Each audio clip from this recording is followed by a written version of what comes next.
Ladies and gentlemen, welcome to MPGO Traders. My name is Taryn, and this is the Rivals of Ixalan set review for Blue.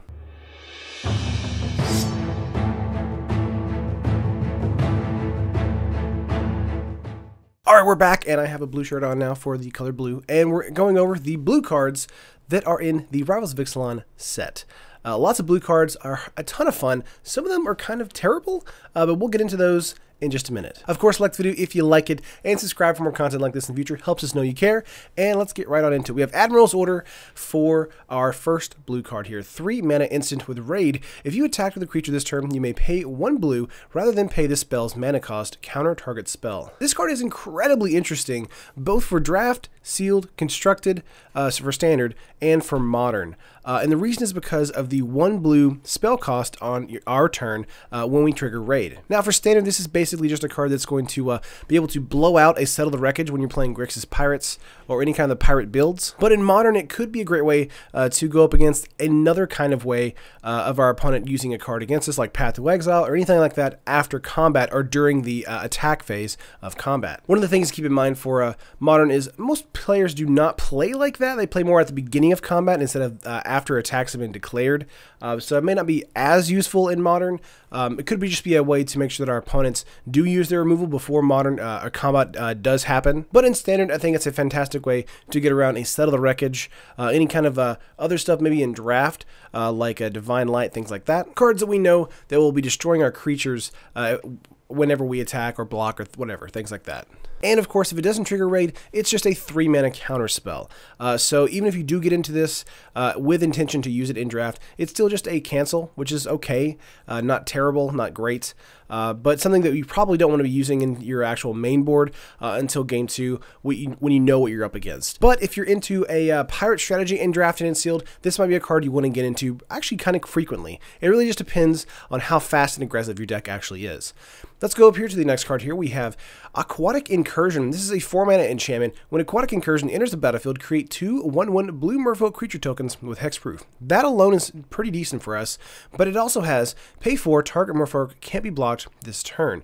So if you're in the blue-green merfolk build in Ixalan, in the actual drafting format of Rivals of Ixalan, I think this card is actually going to be basically a win-more mechanic for you, with the ability to make 2 1/1s with hexproof, and of course make your largest merfolk unblockable. One of the best things to get into in the Ixalan drafting format before Rivals of Ixalan actually came out was, of course, Jade Guardian, and of course the Deeproot Waters, which is the 1/1 hexproof merfolk creator. And I think Aquatic Incursion is doing a great job here with creating 2, and also being able to make sure that we can actually get in turn over turn with great attacks. I do think this card is pretty good if you're in the merfolk build in Rivals of Ixalan draft, but this card is actually pretty terrible in the actual standard format. So please just kind of overlook this for that format, but do use it for the draft format for sure. Next up here we have Crafty Cut Purse. It's a 4 mana 2/2 human pirate with flash, which is already pretty decent.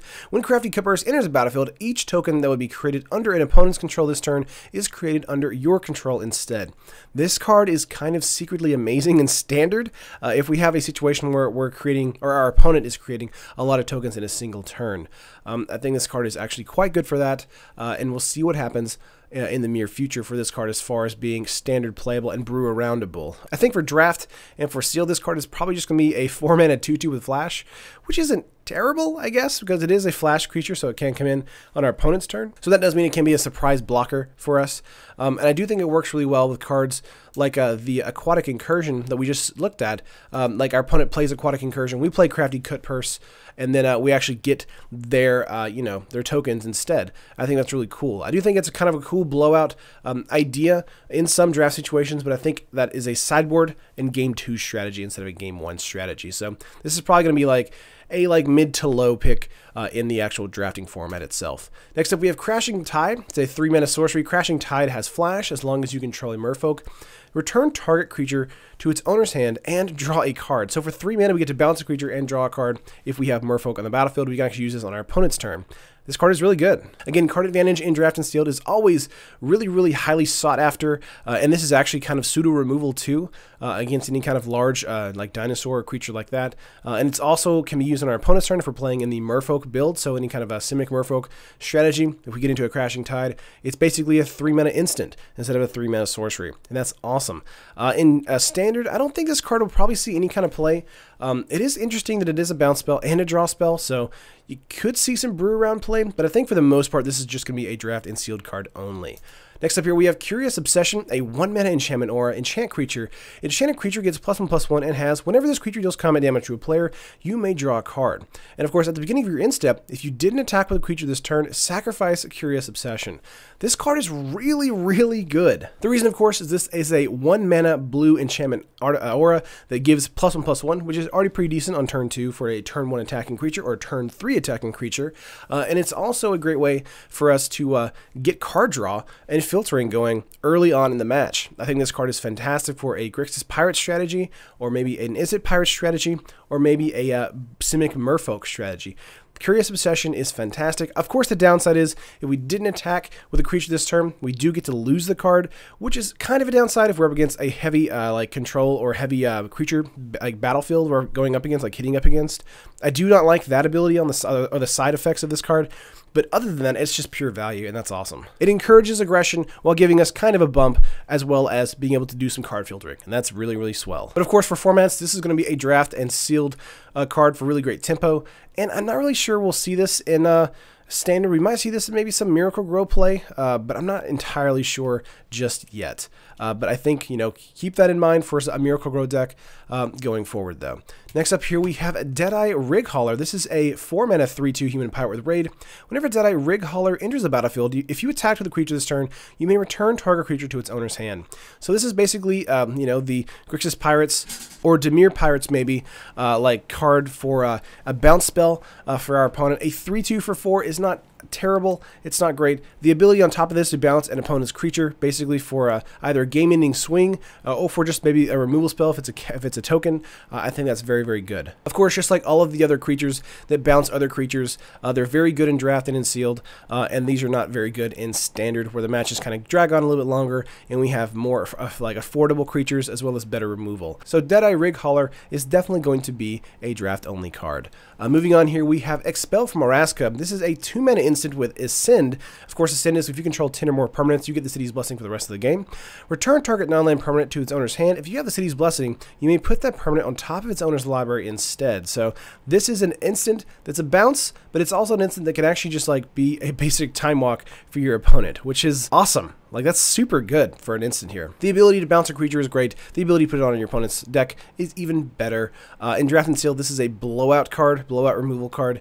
In Standard, this will not see any kind of play, period. Except for probably some random brews that want to play something like this. I know one card, or one deck in mind, actually. Next up here, we have a Flood of Recollection. This is 2 blue sorcery. Return target instant or sorcery card from your graveyard to your hand. Exile Flood of Recollection. And this is the first story spotlight we actually have here. Jace tumbled down the waterfall and plunged deep into his past.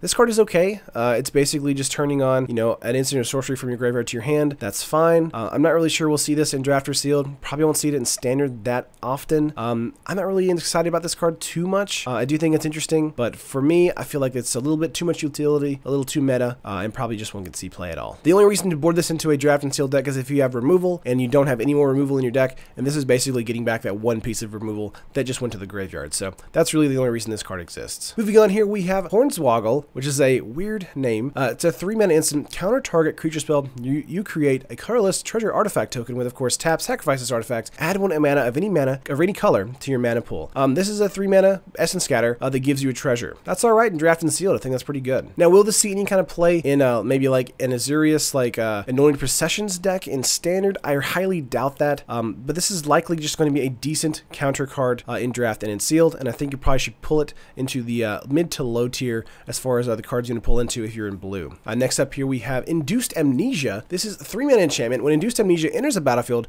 target player exiles all cards in his or her hand face down, then draws that many cards. When Induced Amnesia is put into the graveyard from the battlefield, return the exiled cards to their owner's hand. So Induced Amnesia, I actually talked about this in the preview last week. I didn't like think about having it to where it targets ourselves, so we actually like get rid of our bad hand if we have Induced Amnesia, draw a whole new hand, and then if we have like some removal to get rid of this enchantment, we actually actually get rid of the enchantment and bring the cards that we exiled back into our hand for even more value. I think that's really cool. I think in Draft and Sealed mostly this is going to be a great way to shut down a deck that has been tutoring cards in their hand with the Forerunners, as well as decks that we know where we have actually bounced dinosaurs into their hand as well. I think that's an interesting way to kind of shut down an opponent's strategy that way too. But I think this card's probably going to be just like okay to kind of bad in Draft and Sealed, and maybe kind of brood around in Standard a little bit. I know Saffron Olive was doing a couple ideas, since this is one of the MTG Goldfish preview cards, so he was doing some modern and vintage ideas, and that was pretty interesting. But I think for the most part this is just going to be used in Draft and Sealed just randomly, and maybe brood around in Standard just kind of randomly as well.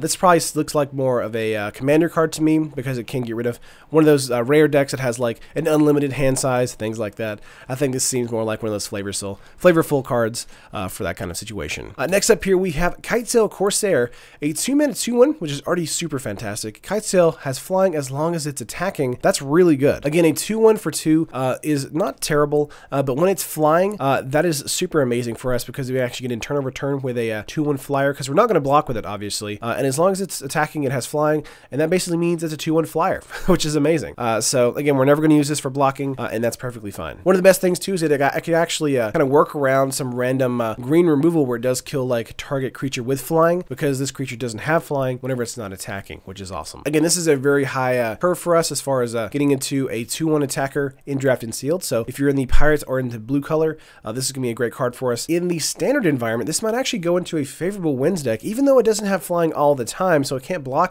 with any kind of pumps with favorable winds. But it is a 3/2 attacking out with flying with favorable winds, and I think that's quite good. So we'll definitely want, so I definitely want to look into that in the future for this card for sure. Next up here we have Kumina's Awakening. This is a 4-mana enchantment with Ascend, and at the beginning of your upkeep, each player draws a card. If you have the City's Blessing instead, only you draw a card. So in Draft and Sealed, this card is kind of a blowout as far as being just fantastic card advantage. In Standard, this card might actually be really good in a token-based strategy, like an Azurius token generation-based strategy. Perhaps in a Simic token-based strategy with the Deep Root Waters, that could be cool too, to where we just kind of draw 2 cards per turn. I think that's kind of amazing. But yeah, it's one of those cards where it's just, you know, costed well enough to where I feel like if you play this when you're ahead in the game, you're going to win the game. If you play this when you're behind in the game, you're going to lose the game. And the reason because is if you do not have Ascend, your opponent's drawing a card as well, and that's going to be very bad for you in the mid to late game if you are behind. So this is kind of a win more card for us in Draft, and it could be used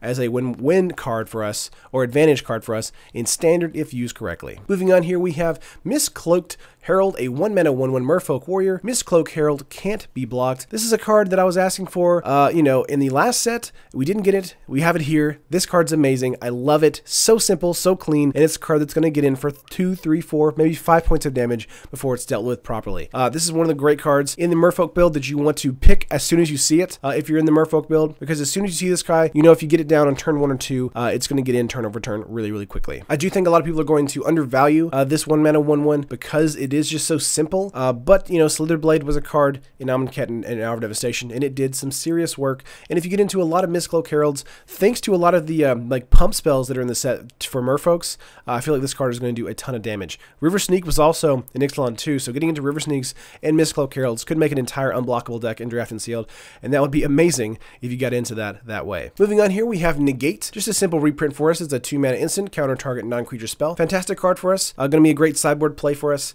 Maybe into the game 1 play, depending on how much removal is in the actual set or draft pool in your local draft if you're drafting physically. But if you're drafting online, this might just be a sideboard card for you. Either way, this is just ensuring that Negate is going to be in Standard for a long time, and that's awesome. Next up here, we have Nizahal Primal Tide, a 7-mana legendary creature, Elder Dinosaur. It's a 7/7. It can't be countered. You have no maximum hand size. Whenever an opponent casts a non-creature spell, draw a card, and you can discard 3 cards, exile this card, return it to the battlefield tapped under its owner's control at the beginning of the next end step. I feel like this card has some real potential to be amazingly broken in Standard, and it also has a real potential to be an amazing card to play out in Draft and in Sealed. A 7/7 that can't be countered and draws this card when our opponent plays non-creature spells. That's amazing. Not to mention that you can also bring the card back from the graveyard onto the battlefield again if you just discard 3 cards. I think if you pull into this card in your packs, I think it'll probably pitch you really strongly towards the blue archetype because this card is just so powerful. But again, at the same time, it's only 7 mana, or it is 7 mana, not only 7 mana. It's huge. It's one of those cards that you might want to kind of go away from if you're kind of afraid of not getting into a lot of ramp spells as well. But in Draft and Sealed, getting to 7 mana is not as uncommon as getting to 7 mana in Standard.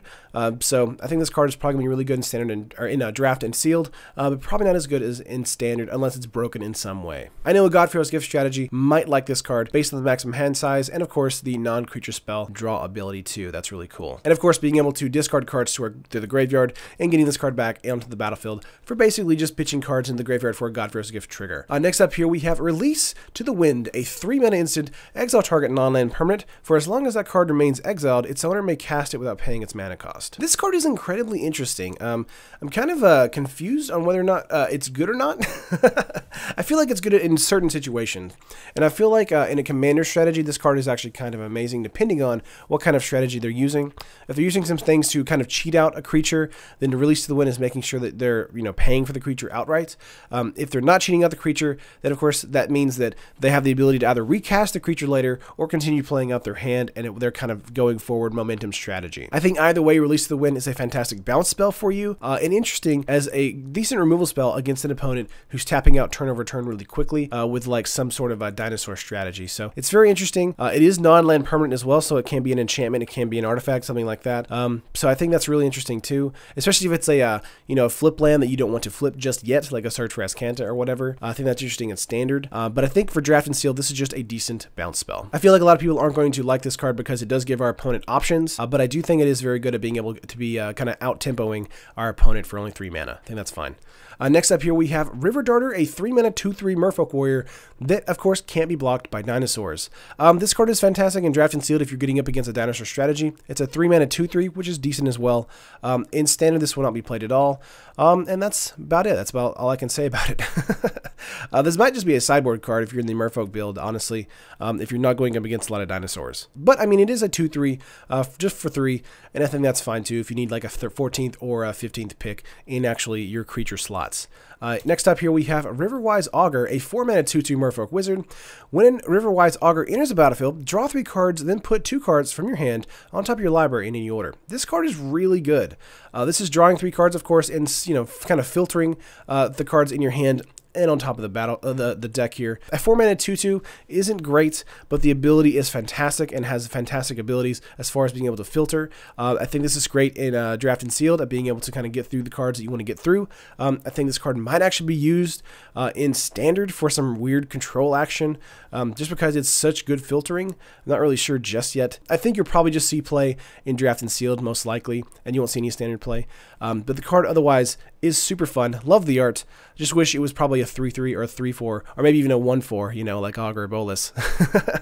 But I think it would probably be too close to that card otherwise. But let's move on. We have Sailor of Means. This is another reprint from us from Ixalan. It's a 3 mana 1/4 human pirate. When Sailor of Means enters the battlefield, create a colorless treasure artifact token with, of course, tap, sack this artifact, add 1 mana of any color to your mana pool. I'm not really sure why this is a reprint from Ixalan into Rivals. I mean, the card is okay in that it is a 1/4 that can block a lot and create us a treasure token, so it's basically just a 2/2 or a 2 mana 1/4.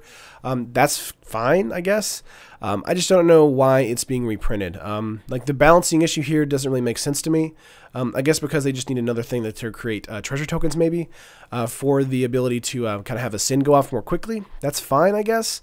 But to me, this feels a little lazy. Either way, this is a fine card for Draft and Sealed, but of course not to be used for Standard at all. Next up, we have Sea Legs. This is a 1 mana enchantment with Flash, enchant creature. Enchanted creature gets +0/+2 as long as it's a pirate. Otherwise, it gets -2, -0. So if you're in a pirate build in blue, then this is a fantastic card for you. Either it makes your creature a little bit tougher to deal with, or it makes your opponent's creature not be able to do damage at all. I love cards that have a lot of flexibility like this, and Sea Legs is fantastic fantastic for that. It's probably going to be one of the few cards that a lot of people might pass over in Draft and Sealed, just because it doesn't do like necessarily any kind of like killing damage. But if it's a 2/2 creature on your opponent's side of the field, and you have a 2/2 as well, this is basically a death sentence for that 2/2, because it's going to make them either pump or chump block with it, or just have it shut it down completely so it doesn't do anything until it blocks a larger creature. So I think Sea Legs is fine for that. Moving on here, we have Seafloor Oracle. This is a 4-mana 2/3 Merfolk Wizard. Whenever a Merfolk you control deals combat damage to a player, draw a card. So this card in Draft and Sealed is an all-star if you're in the Simic Merfolk build. I think this card is incredibly powerful. I do think in Standard this card might actually see some play in a more like mono-blue unblockable set of Merfolk cards. I think that might be really interesting, thanks to the River Snake as well as the other Merfolk we just talked about a minute ago. So I think that might actually see some real like action, and I think that's really cool. But I think in Draft and Sealed, this card is just an advantage gainer all around. Being a 2/3 for 4 isn't great, but the secondary ability, if you're in a Merfolk build, is amazing. I just sort of wish this was an uncommon instead of a rare though, so it just feels more like an uncommon to me personally. Moving on here, we have Secrets of the Golden City. It's a 3-mana sorcery with Ascend.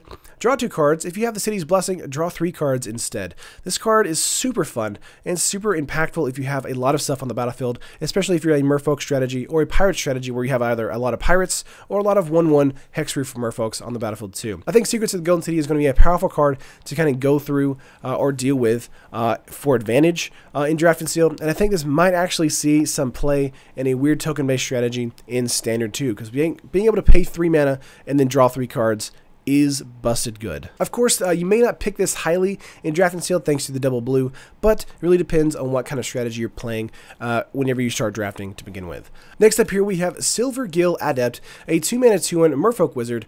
As an additional cost to cast Silvergill Adept, reveal a Merfolk card from your hand or pay 3 mana. Whenever it enters the battlefield, draw a card. So this is a card that modern Merfolk uses quite a lot. It's a 2-mana 2/1 that draws you a card. That's amazing.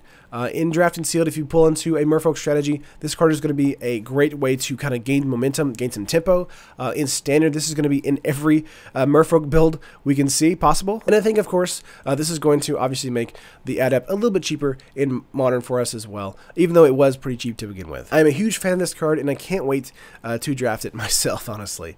Next up here, we have Siren River. This is a 4-mana 3/2 Siren Pirates with Raid. Siren River costs 1 less to cast if you attack with a creature this turn. So it can be a 3-mana 3/2 with flying, and that's kind of ridiculous because it means it's going to be coming out on turn 3 if you attacked with anything that particular turn. I think this card is fantastic in Draft and Sealed. It might actually see some weird favorable wins play in Standard as well, because it is a 3/2 for 3, coming in making it a 4/3 for 3, and that's fine. Again, the raid trigger to me is very powerful on this, and I can't wait to see this be pulled in Draft and in Sealed. Next up here, we have Slippery Scoundrel. I love the name here. It's a 3-mana 2/2 human pirate with Ascend. As long as you have the city's blessing, Slippery Scoundrel has hexproof and can't be blocked. I think a 2/2 for 3 is not that great. It's okay, not terrible, but I think having Ascend here makes it amazing.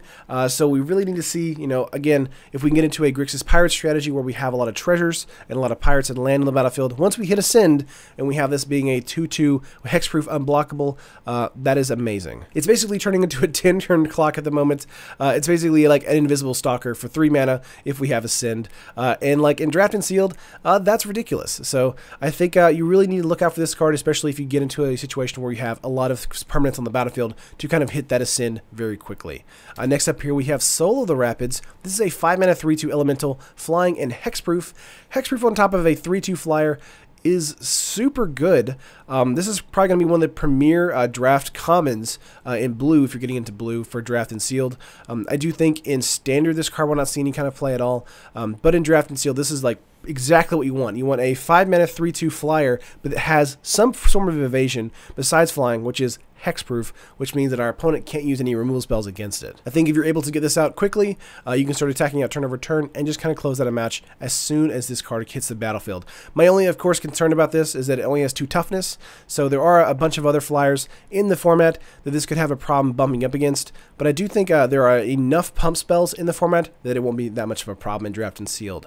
Next up here, we have Spirewinder, a 4-mana 2/3 snake with flying and ascend, and Spirewinder gets +1/+1 as long as you have the city's blessing. A 4-mana 2/3 flyer is okay in Draft and Sealed, but a 4-mana 3/4 flyer is even better. And obviously, and I think Ascend here really does go to show that if we do get Ascend, again, just like with this card and the card before, and actually the card before that, Slippery Scoundrel, we have the ability here to really like amp up our entire board state. I think the 3/4 for 4 is not bad and very good actually, and I feel like it's probably only going to be played, of course, in Draft and Sealed and not played at all in Standard. Next up here we have Sworn Guardian, a 2-mana 1/3 Merfolk vanilla. That's it. This card's good. It's a 2-mana 1/3. It has a big butt. It can be played on turn 2 and block a lot of creatures. I think that's very good. And of course, the art on this one is very good too. I think on Draft and Seal, this is going to be one of those like mid to high picks because it does have 3 toughness. I don't think this will be played at all in Standard, but I think it's going to be one of those random cards that really can either get in for 1 point of damage on turn 3 or block some of the attacking in things like our opponent is attacking in with us. Moving on here, we have Timestream Navigator. This is a 2-mana 1/1 mythic creature, human pirate wizard with Ascend. You can pay for, tap it, put a Timestream Navigator on the bottom of its owner's library, take an extra turn after this one, activate this ability only if you have the city's blessing. This card is incredibly interesting. I don't really know if this card is going to be that great in Draft and Sealed, honestly. I think in Standard this card might see some play for sure. Again, the problem with this card is that it has to hit the battlefield and stay on the battlefield for an entire like rotation, so your opponent's turn as well, for it to be able to tap itself. I think that's the hardest part about this card to kind of like deal with. I do think if it was just pay 4, this card would be a lot better, obviously, because you could basically just do this for 6 mana on a single turn. But being able to having to have to pay for it then tap it makes the card a lot worse, in my opinion. And that's why I feel like it might not just get played at all in Standard. And that's why I think in Draft and Sealed it might get played a little bit, because the way Draft and Sealed is kind of built. I feel like if you're not winning already by this time you get this card on the battlefield, then you've already lost. So that means to me the card is basically just built for a commander pull or an EDH like pirate build, and that's perfectly fine. We can all sit here and enjoy the art regardless. Next up here we have Kite Marauder, a 2-mana 2/1 human pirate flying. Whenever Kite Marauder attacks, target creature defending player controls loses all abilities and has base power and toughness 0/1 until end of turn. This card is amazingly powerful for us, and I can't wait to play it. I know I keep talking about the favorable wins deck that's in Standard at the moment, but Kite Marauder can be a turn 2 3/2 that can like basically turn an opponent's creature into a frog for the turn, and that's amazing. I think in Draft and Seal this card is going to be a fantastic 2-mana flyer that just basically turns like their biggest bomb into a 0/1 that can't that either can't block the Marauder or make sure that it can actually die to another attacking creature with the Marauder.